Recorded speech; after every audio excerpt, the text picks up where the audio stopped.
Today we're reviewing Honey Buzz from Elf Creek Games. I'm Mark Maya, and this is Board Game Coffee. Vincent, get back here this instant! Oh, Thank you. Oh, I love you too. I couldn't have done it without you. Thank you.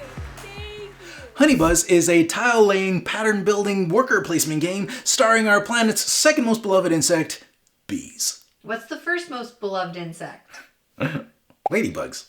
What about butterflies? Butterflies. Pfft, more like pretentious moths. Now, before we get too far into this review, we have to talk about this art. Gorgeous, right? The use of color really brings out the idea of golden honey on a beautiful summer's day. Rays of sunshine peering into a secret little meadow tucked away in the forest where bears and badgers frolic amongst the flowers and other adorable critters while they each wait patiently for you to fill their order with that delicious golden nectar. Sounds beautiful, right? Well, in reality, it's a little more like this.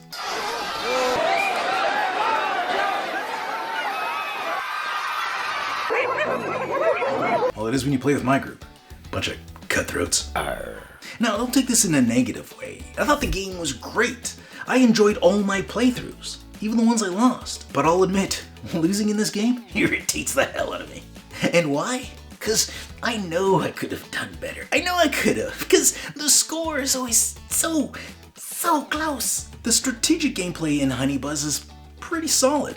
Hell, even the box says it's 100% organic, and that makes all the difference.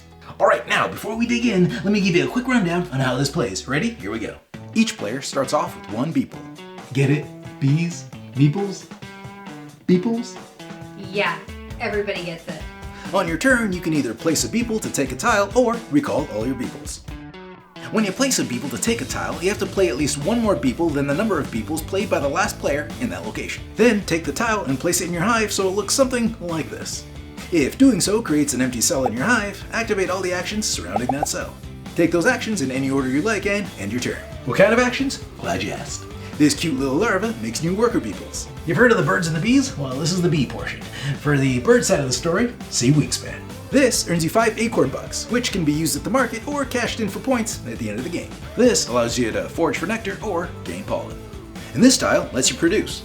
Place one of these fanny thingies and all adjacent nectar spaces produce honey. This tile here lets you go to the market, where you can fill orders for all the adorable little critters or sell off your excess honey for some serious cornage. You heard me right. Cornage. And this is a wild action, which allows you to do any of the other actions I just mentioned. Now, as I'm sure you've gathered from that absolutely flawless rundown, there's quite a bit to do in Honey Buzz. That is, until there isn't. You see, the base of Honey Buzz seems very much driven by your choices. More so than a lot of other worker placements I've played. Because when you start, you can place a bee, grab a tile, lay it down, and trigger 3 actions on your first turn.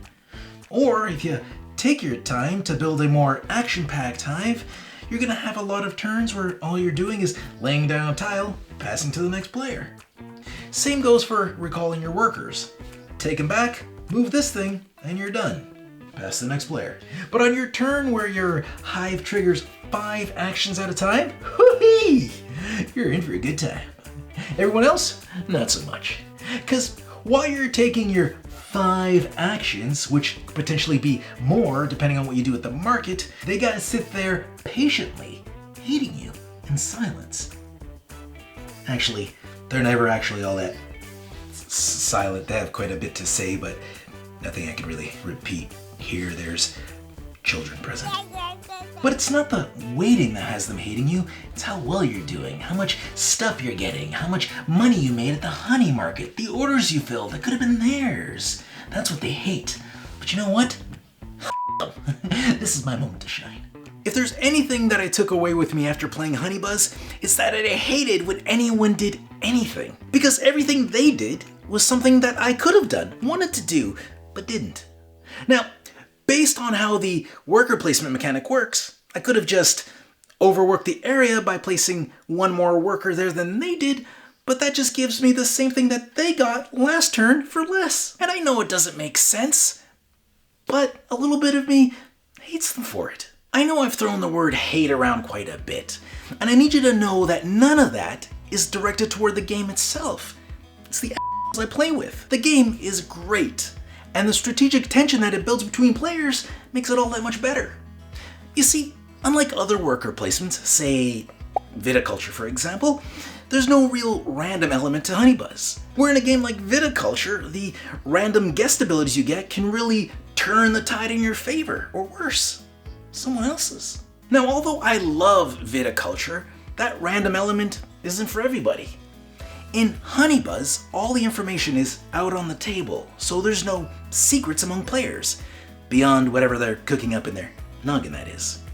So it really becomes a game of wits rather than one of luck.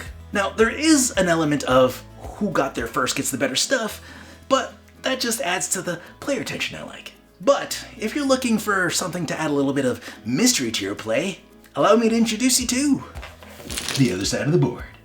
But I just set that up. You see, as an option, players can opt to play on this alternate side with the nectar tiles flipped face down. So on your turn, you can look at a tile and place it back. Now you have information that no one else has. But now it's up to you to remember that information. I'm just gonna come right out and say it. We didn't play the memory side a whole lot because, frankly, my memory is terrible. And although it might be more predictable on the other side, that is the side I prefer to play. Overall, I enjoy the mechanics in Honeybuzz, regardless of the side I'm playing on. But I'll admit, during my first play, I definitely didn't have an appreciation for what all the actions could do. Some just seemed lame compared to the others. But as you get more comfortable with the combo triggering of actions, you'll come to appreciate the value that each of them have to offer. There's no lame actions, only lame players. Why are you just standing there? No reason. Are you showing an overlay? You are, aren't you? You son of a bitch. The customization of your action sets is what distinguishes Honeybuzz from other worker placement games. Planning ahead to set up future action clusters is probably my favorite part of Honeybuzz. Because when those actions trigger all at once, just feels so good. Trying different strategies is also fun. The first game I played was all about getting a bunch of beeples and filling out as many orders as possible, which is not a bad strategy. I didn't win, but I wasn't far off. The next game, I left the beeple breeding to everybody else and just stuck with the 3 beeples that I earned early in the game.